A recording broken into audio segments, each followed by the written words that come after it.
Olá, meu nome é Adriana, faço parte da equipe dos anos iniciais da diretoria de Santo André, juntamente com a Érica e a Nilce. Hoje nós vamos conversar um pouquinho a respeito de resolução de problemas do campo aditivo. Os nossos objetivos com a conversa de hoje é refletir sobre os diferentes registros de procedimentos de resolução de problemas realizados pelas crianças.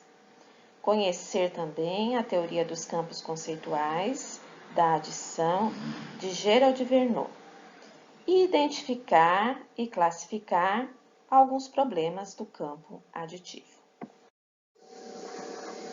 Vamos começar então refletindo sobre uma atividade realizada por uma professora e registrada aqui para a gente poder estudar um pouquinho.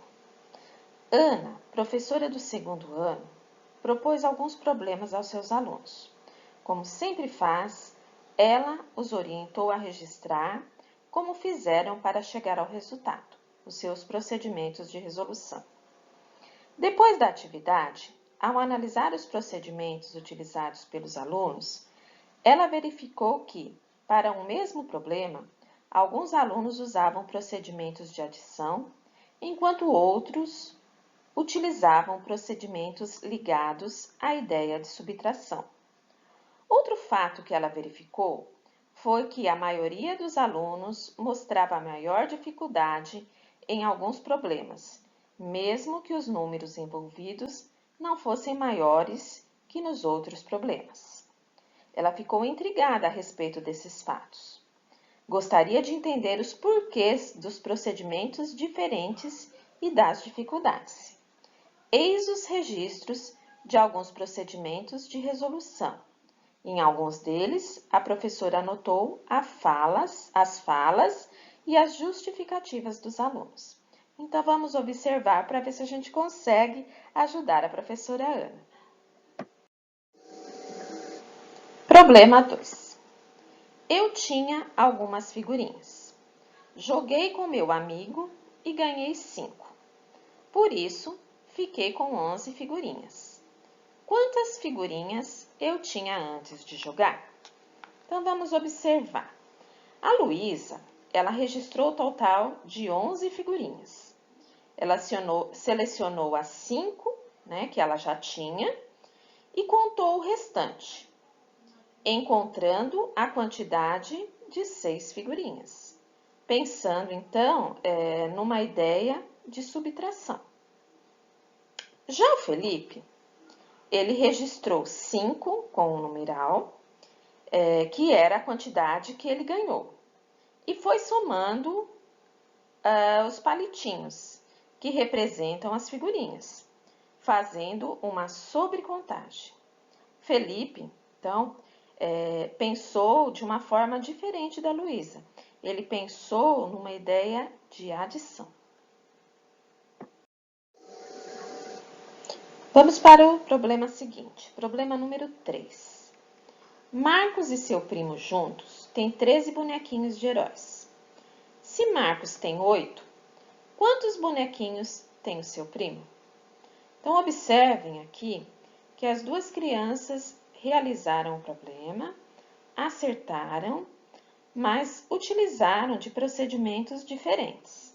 Vamos ver como José Luiz pensou. O José Luiz, observem, ele partiu de uma sobrecontagem também.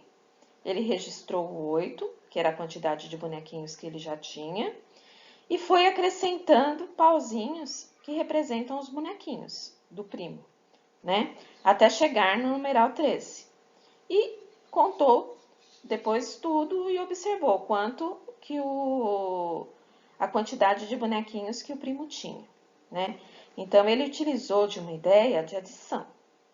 Observem o procedimento da Cristiane. Ela realizou o problema registrando 13 palitinhos, que significavam os 13 bonequinhos que os dois tinham juntos. Depois, observem, ela foi riscando 8 risquinhos, que representavam os 8 bonequinhos que o Marcos tinha. E o que sobrou, então, significava a quantidade que o primo tinha. Ela usou uma ideia e um procedimento de subtração para realizar este problema. Então, o mesmo problema, né, realizado com procedimentos diferentes e com ideias diferentes, uma de adição e outra de subtração, porém, os dois com resultados corretos. Vamos para o problema seguinte. Problema de número 4. Flora tem 5 anos e sua irmã Helena tem 3 anos a mais. Quantos anos Helena tem? A Beatriz realizou uma adição. Usou a idade de Flora, 5 anos, e somou 3, que é a quantidade que sua irmã tem a mais que ela, chegando a um resultado de 8. Observem o que o João fez. O João, ele registrou 5 anos, que é a idade de Flora. Acho que para fixar a idade. Depois, logo abaixo, ele registrou novamente 5, que é a idade de Flora, e acrescentou mais 3. Contou as duas marcações, chegando a um total de 8. E registrou ali, ó, isso tem a mais. Então, agora, nós vamos conversar um pouquinho sobre esses 3 problemas que foram realizados. Alguns com procedimentos de adição, outros com procedimentos ligados à subtração. O mesmo problema, né, teve 2 procedimentos e eles estavam com o resultado certo. Todas as resoluções, elas foram consideradas corretas pela professora. Por quê? Porque estavam corretos. Embora o procedimento não tenha sido padronizado, né, não tenha sido todos os procedimentos de adição ou todos os procedimentos de subtração, as crianças atingiram o objetivo do problema, que era solucionar, que era dar uma resposta para aquela pergunta que estava sendo feita. Elas deram esta resposta e essa resposta estava a contento, ela estava certa, né? Qual ou quais problemas parecem ser mais desafiantes e por quê? Vocês observam que mesmo no problema ali, no quarto problema, né? O probleminha da idade, que é um probleminha mais difícil para as crianças resolverem, eles não tiveram dificuldade em realizar com procedimentos de registro, né? Por quê? Porque o que está contando aí não é se o número é maior, se o número é menor, mas é a forma de realizar, a forma de pensar no procedimento, tá? Vocês, professores, acredito que vocês já tenham realizado esse tipo de problema e já tenham pensado sobre isso, certo? Mas nós vamos continuar conversando então. Aí, né, gente, nós professores paramos e ficamos pensando assim, nossa, como que um problema ele pode ser resolvido, ele pode ser respondido com operações tão diferentes, né? Um mesmo problema com uma operação de adição ou com uma operação de subtração e ele fica certo da mesma forma, né? Porque nós, lá na escola, quando nós aprendemos como? Todos os probleminhas, né? De adição, depois todos os probleminhas de subtração, depois todos os de divisão, não foi assim? E tínhamos os passos também, né? Aqueles probleminhas mais simples, que envolviam operações mais simples, depois aqueles probleminhas com operações mais complexas, e assim a gente ia desenvolvendo as situações, problemas, de acordo com os algoritmos e com algoritmos cada vez mais difíceis, com números mais difíceis, até chegar em probleminhas com 2 contas, não era assim que a gente aprendeu? E essas questões foram objetos de interesse do pesquisador Gerald Verneau. A partir de suas pesquisas, ele propôs que os problemas que tradicionalmente conhecíamos como problemas de adição ou problemas de subtração fossem reunidos em um só grupo denominado problemas do campo aditivo. Ele propõe que esses problemas sejam classificados de uma nova forma, a partir das ideias que eles envolvem, e não mais por sua operação. Então, a partir da ideia que o problema está trazendo, como nós vimos lá no exemplo dos probleminhas acima, né? Que as crianças elas não se detiveram numa questão de adição ou numa questão de subtração. Elas pensaram na ideia que o problema estava trazendo e a forma como eles poderiam resolver aquela situação. Assim, os problemas do campo aditivo são aqueles que envolvem a ideia de adição e de subtração. Eles são considerados pertencentes a uma mesma família e ao mesmo campo conceitual. Então, aqui a gente entra naquela questão dos campos conceituais de Gerald Verneau, que tanto a gente já ouviu falar, né? Mas quem é Gerald Verneau? O que são esses campos conceituais? Vamos ver aqui. A teoria dos campos conceituais foi idealizada por Gerald Verneau, psicólogo francês, discípulo de Jean Piaget. Verneau investigou os processos de aprendizagem de crianças e adolescentes. A frase abaixo resume muito bem os princípios da teoria dos campos conceituais. A ideia de Gerald Verneau é de que se aprende na trama, não de conceitos linearmente sequenciais, mas no emaranhado de uma rede de muitos conceitos presentes em situações da vida. E aqui colocamos um tópicozinho, uma provocaçãozinha para a gente pensar realmente. Para pensar.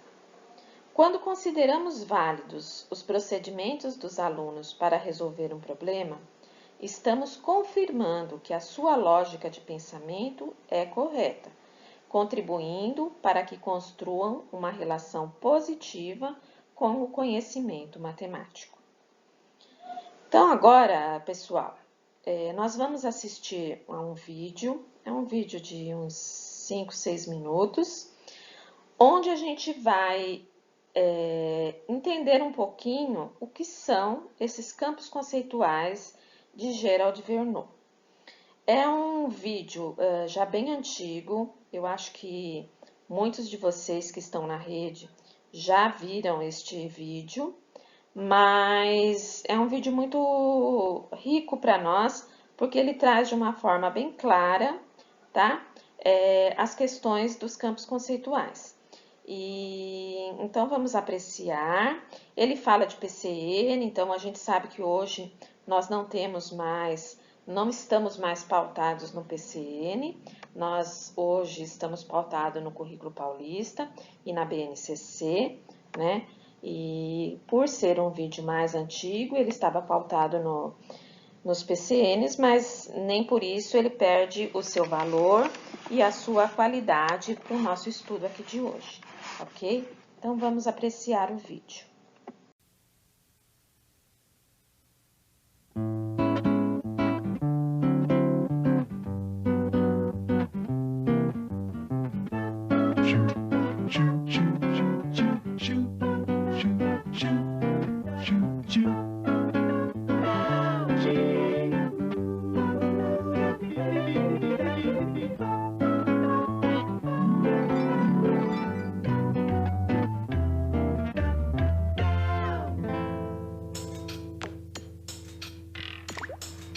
Junte a esperteza e a vontade de aprender da criança, mais os conhecimentos que ela já tem, o esforço de compreensão que faz diante dos novos conhecimentos, menos essa história de ficar decorando sem entender, mais atividades super legais onde todos participam, discutem, ensinam e aprendem, menos Uma distraçãozinha aqui, uma preguicinha ali, mas uma figura bacana e interessada que nem você dirigindo tudo isso é igual a aquele brilho que faísca nos olhinhos da criança quando ela realmente entende e aprende alguma coisa nova. Essa conta meio diferente, você percebeu?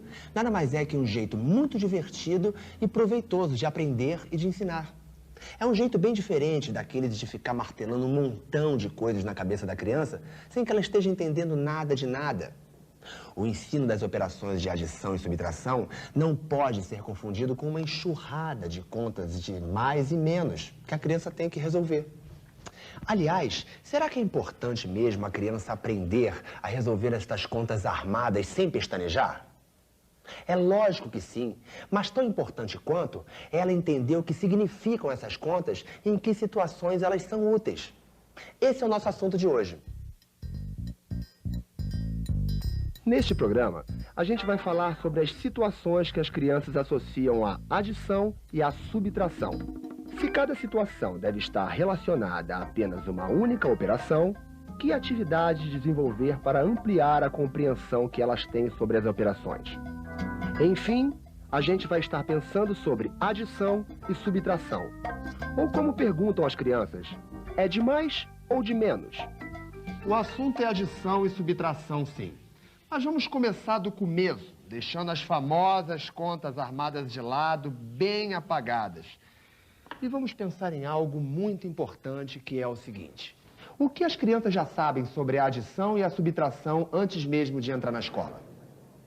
É claro que as crianças já entram na escola trazendo uma noção de adição e subtração.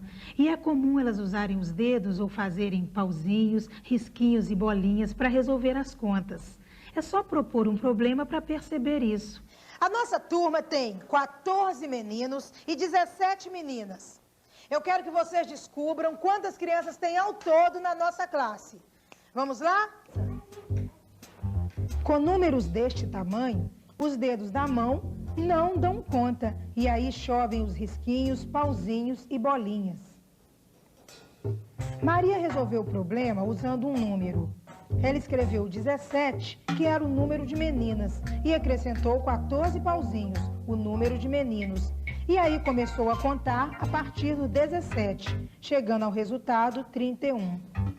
Eu pedi para ela explicar sua solução lá na frente para toda a classe.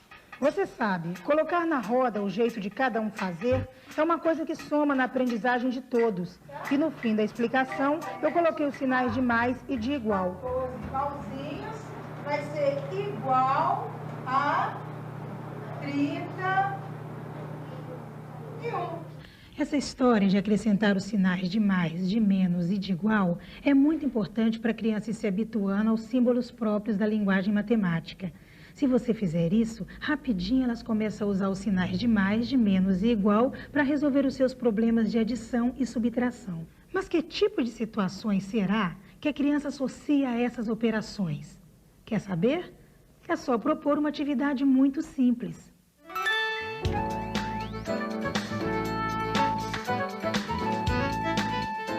Faça e aconteça. O pessoal está na maior concentração. A atividade é a seguinte. A professora deu uns minutinhos para as crianças inventarem problemas de adição e subtração. Daqui a pouco, a gente vai ver os resultados dessas cacholinhas em ação. Esta atividade ajuda o professor a avaliar que tipo de situações as crianças associam a estas operações. Opa, acho que já está na hora dessa criançada mostrar serviço. Eu tinha 22 figurinhas no meu álbum. Aí, troquei as repetidas por 14 que eu não tinha. Com quantas figurinhas eu fiquei no meu álbum?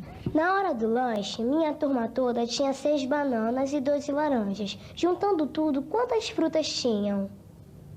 Minha mãe tinha R$10. Ela gastou 3. Quanto sobrou?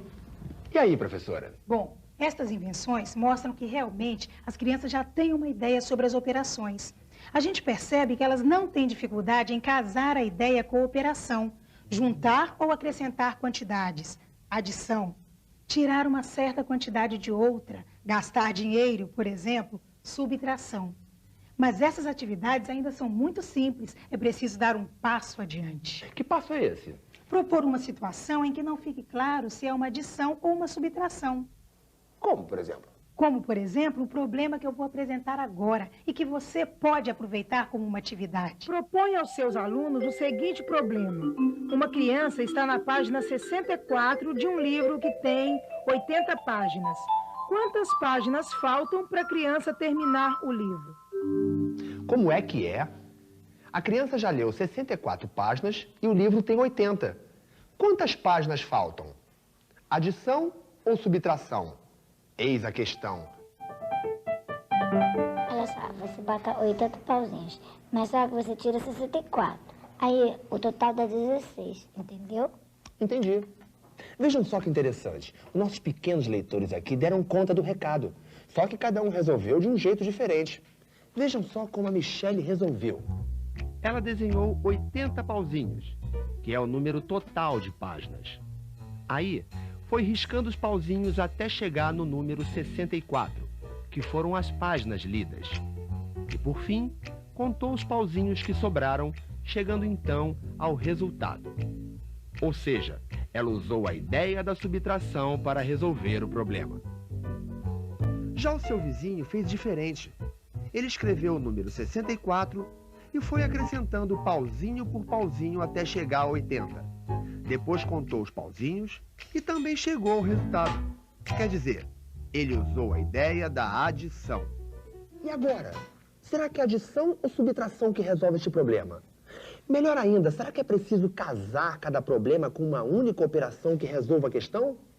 Esse problema tem conta de mais, esse tem conta de menos.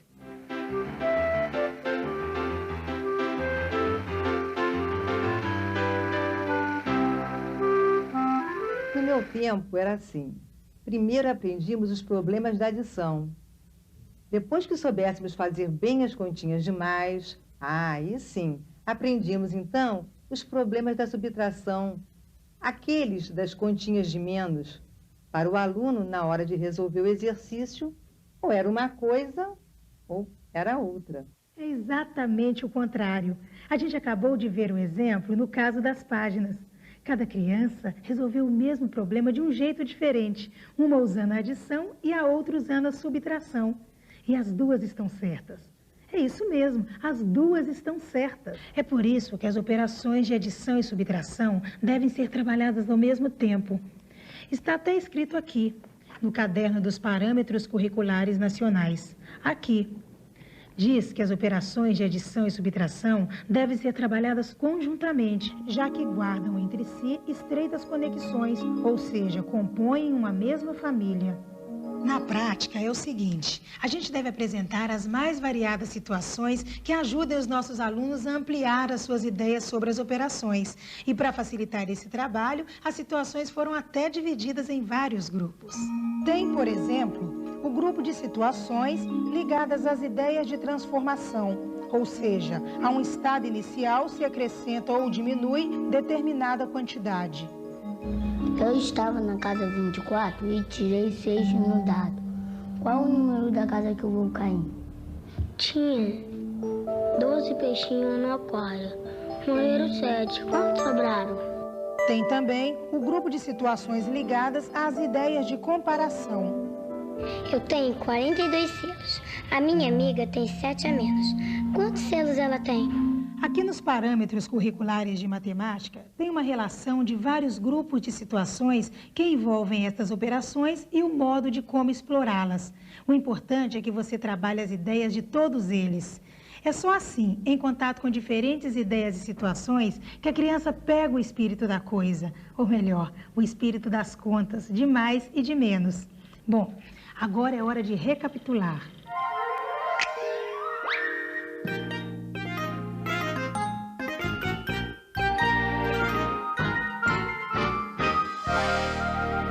A criança já tem as suas ideias sobre as operações de adição e subtração, mesmo antes de entrar na escola.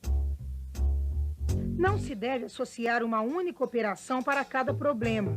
A criança deve ficar livre para descobrir o melhor jeito de resolver. O O professor deve proporcionar à criança a oportunidade de entrar em contato com o maior número possível de situações ligadas às ideias de adição e subtração, os chamados grupos de situações. Vamos terminar com outra conta diferente. Crianças que já têm algumas ideias de adição e subtração. Menos aquela ideia de casar cada situação com uma única operação, mais um montão de atividades de classe envolvendo situações com ideias variadas sobre as duas operações. Igual a... Você sabe dizer o resultado? É só praticar e conferir. Mas os meus amiguinhos aqui vão antecipar a resposta. Tudo isso é igual a quê? Uma aula, ó.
Então, vamos lá, pessoal. Agora a gente vai fazer um pouquinho desses conhecimentos que nós vimos até agora.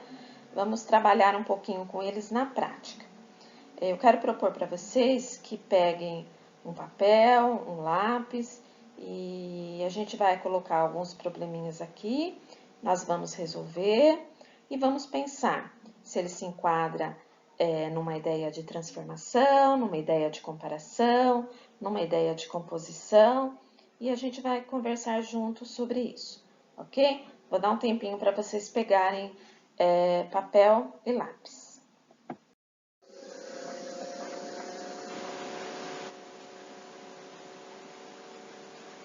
Então, vamos começar. A ideia é a seguinte, eu leio o problema para vocês, vocês resolvem rapidinho, eu dou um minutinho para que vocês resolvam, e registrem se há uma ideia de transformação, composição ou comparação, ok? Então, vamos lá. Paulo tem 5 livros que estão guardados no seu armário e 7 que estão em cima da sua mesa. Quantos livros ele tem?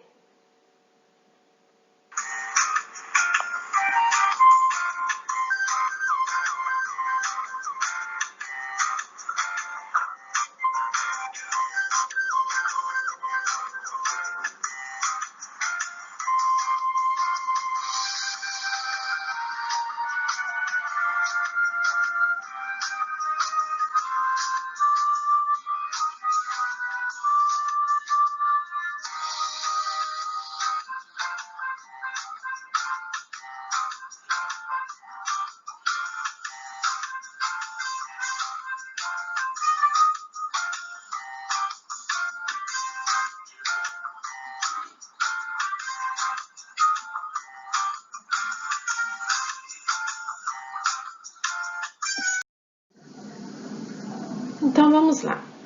Paulo tem 5 livros que estão guardados no seu armário e 7 que estão em cima de sua mesa. Quantos livros ele tem? Então, vamos pensar um pouquinho. Eu conheço o valor de A, que é 5, e o valor de B, que é 7. Eu preciso encontrar o valor final, que é o valor total de livros. Então, eu tenho as duas medidas, os dois valores que se compõem para formar um outro valor. né? O 5 e o 7. A incógnita está na composição dos dois valores. Então, este é um problema de composição, porque eu componho o 5 e o 7. A medida de livros se compõe para formar uma nova medida. Ok? Conseguiram acertar?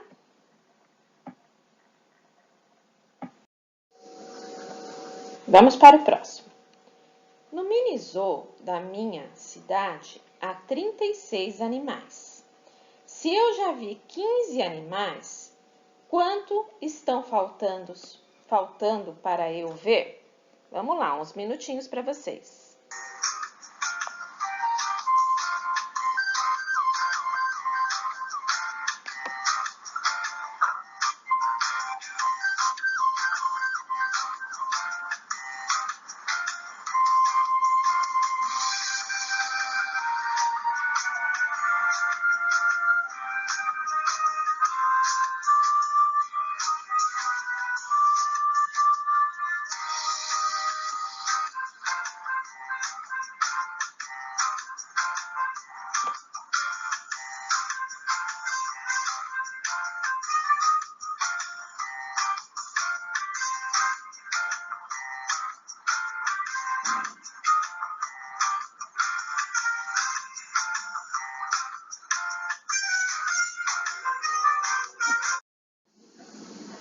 Então, vamos continuar. No mini zoo da minha cidade, há 36 animais. Se já vi 15 animais, quantos estão faltando para eu ver? Então, vamos pensar um pouquinho. Eu tenho a quantidade total de animais e a quantidade de animais que eu já vi.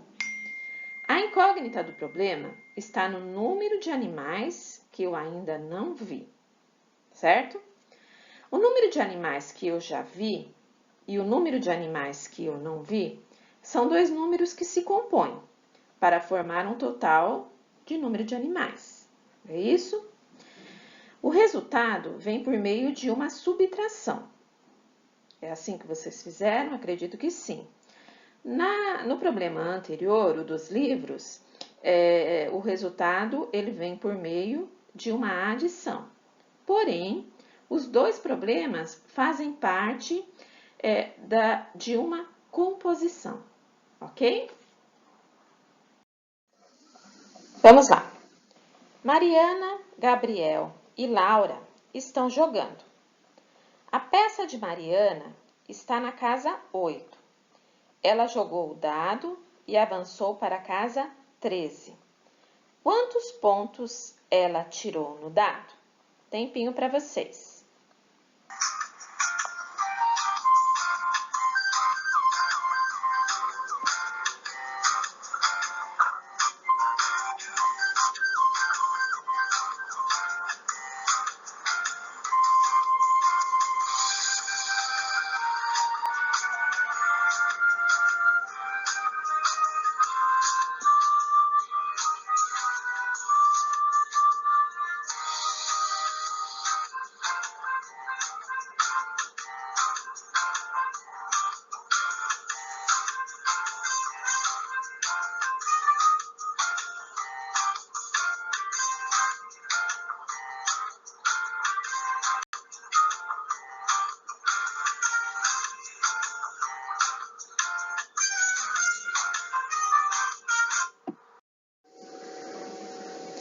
Mariana, Gabriel e Laura estavam jogando. A peça de Mariana estava na casa 8. Ela jogou o dado e avançou para a casa 13. Quantos pontos ela tirou no dado? Então, vamos pensar. Sabemos o valor do estado inicial da situação, certo? Casa 8. Mariana estava na casa 8. E sabemos também o valor do estado final, certo? O valor que essa situação sofreu, né? Ela sofreu uma transformação e o resultado final, nós sabemos que foi 13. A incógnita é a transformação sofrida, o número de casas que Mariana avançou, enquanto ela tirou lá no dado. O valor da incógnita é que transforma o valor final.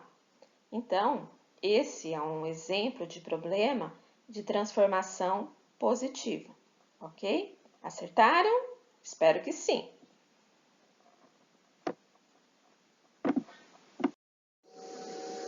Vamos mais um?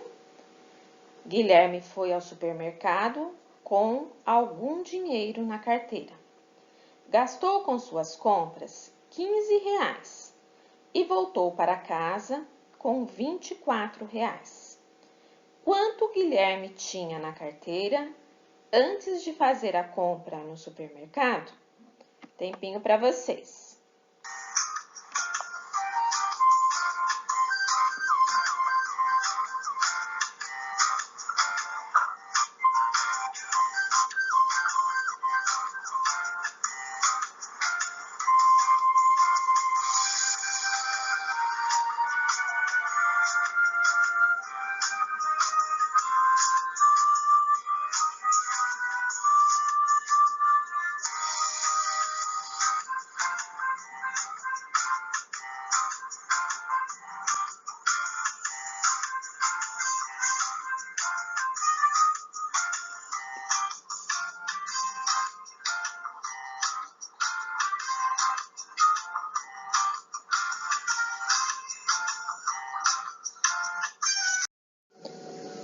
Vamos lá, o tempo foi suficiente.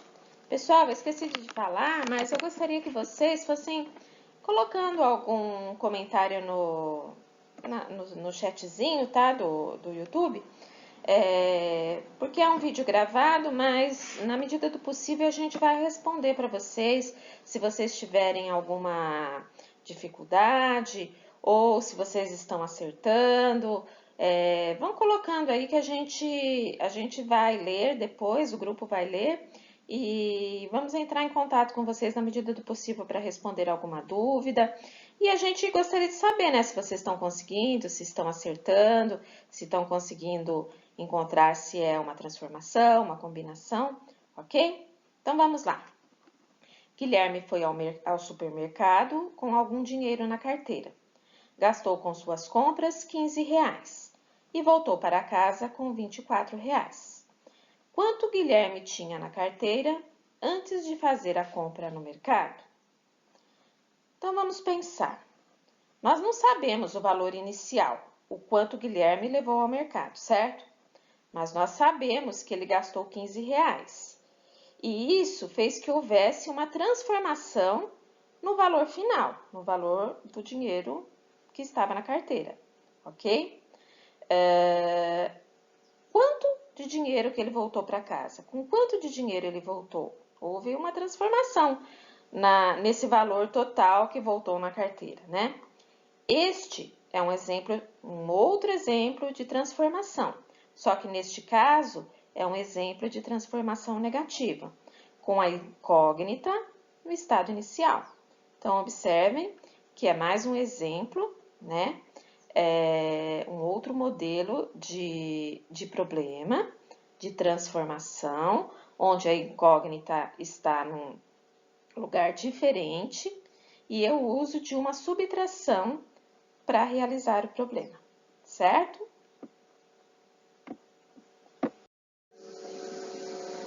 Eu e meu irmão fomos à praia e apanhamos conchinhas. Eu peguei 7 conchinhas. Se ele pegou 6 a mais que eu, quantas ele apanhou? Tempinho para vocês.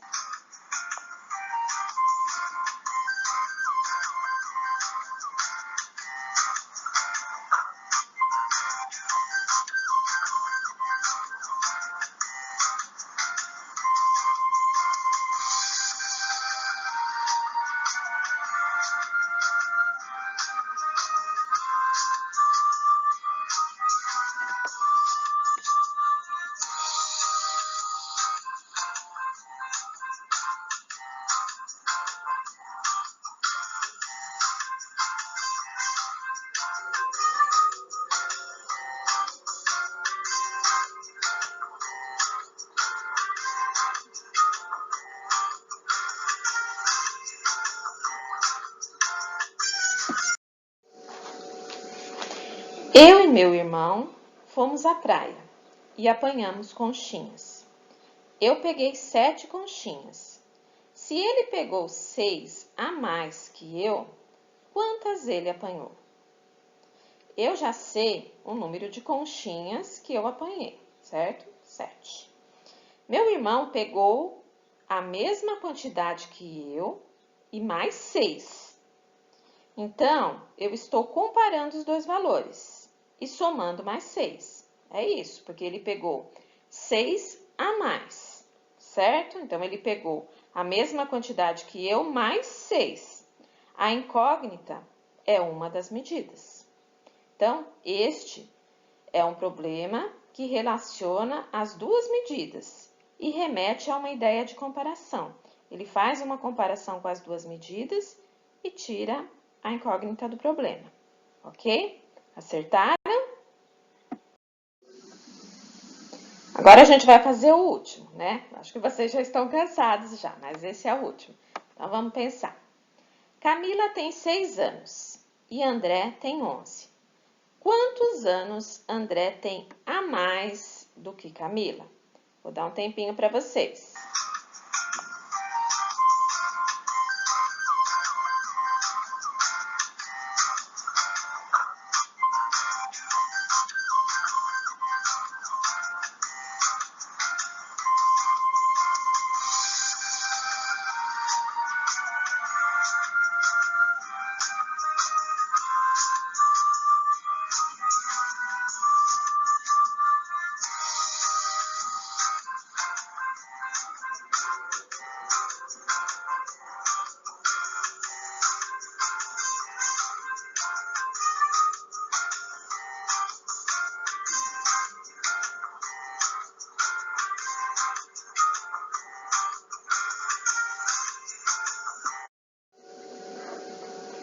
Camila tem 6 anos e André tem 11.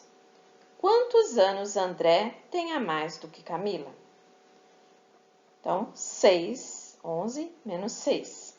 As idades das crianças representam dois valores conhecidos, a idade de André e a idade de Camila. A incógnita deste problema está em quanto um valor é maior que o outro. O problema relaciona as duas medidas e faz uma comparação, ok? Então, é um probleminha de comparação. Agora aqui, pessoal, nós trouxemos para vocês alguns problemas, né? E com algumas classificações e alguns esquemas para que vocês possam, depois, com mais calma, estudarem, se apropriarem melhor, tá? Dessa questão das classificações de comparação, combinação, tá? Transformação. Então, tem uma série de probleminhas aqui, alguns nós já fizemos e outros ainda vocês podem até utilizar com as crianças de vocês. Selecionamos problemas com incógnitas em lugares diferentes para que vocês vejam que um mesmo problema, uma mesma classificação, pode ter incógnitas em lugares diferentes. E também um problema de uma mesma classificação pode ser do campo aditivo quanto do campo da subtração, tá? Então, depois eu gostaria que vocês olhassem com mais calma, com atenção, dessem uma estudadinha. E se vocês tiverem alguma dúvida, torno a dizer, escrevam aí nos comentários que depois do vídeo, depois que vocês verem do ATPC, a gente entra, a equipe, e a gente vai responder as dúvidas, ok? Então, chegamos ao final do nosso dia. Espero ter sido produtivo para todos, né? A nossa conversa, a nossa troca de experiência. E vamos finalizar com uma frase da Célia Maria Carolino Pires, que é a nossa mentora do EMAI, né? Ela também é autora do livro do PNLD, que muitas escolas utilizam, e ela diz o seguinte: é interessante observar que, embora duas situações possam ser muito similares, O tipo de pergunta formulada as torna muito diferente para as crianças. Assim, é muito importante diversificar as propostas de trabalho em sala de aula e, em especial, não condicionar os alunos a resolver problemas baseados em palavra-chave. O fato de no enunciado aparecer a palavra perder, em geral, leva o aluno a pensar em uma subtração, o que nem sempre é um raciocínio correto. Então, nós vimos isso hoje com muita clareza, baseado nas situações, problemas que foram apresentados para vocês, ok? Obrigado, pessoal, pela atenção de vocês. Obrigado por estar nesses momentos conosco. Está sendo um grande desafio para todos nós, aqui da diretoria, gravar esses vídeos, produzir esse material. E a gente sabe que o desafio maior está com vocês aí na escola, né, professores, trabalhando em casa, trabalhando com esses alunos, de forma virtual, de forma online, mas estamos seguindo em frente, graças a Deus, né? Muito obrigado pelo trabalho de vocês, pela parceria, estão todos de parabéns. Gostaria de poder abraçar e beijar a cada um, porque vocês estão sendo maravilhosos. Muito obrigada.